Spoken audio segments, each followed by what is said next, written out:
ঈদ উল ফিতরের কিছু সুন্নত রয়েছে, মনোযোগ দিয়ে শোনার চেষ্টা করি। 1 নাম্বার, সকাল সকাল ঘুম থেকে জাগ্রত হওয়া।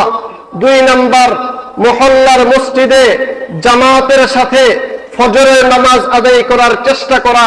3 নাম্বার, ভালোভাবে গোসল করা। 4 নাম্বার, মিসওয়াক করা। 5 নাম্বার, সুগন্ধি ব্যবহার করা। 6 নাম্বার, উত্তম পোশাক পরিধান করা।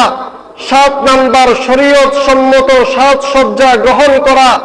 8 নাম্বার, সাদকাতুল ফিতর আদায় করা।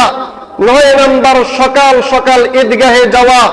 10 নাম্বার, ঈদগাহে যাওয়ার পূর্বে কিছু খাবার খেয়ে তারপরে যাওয়া।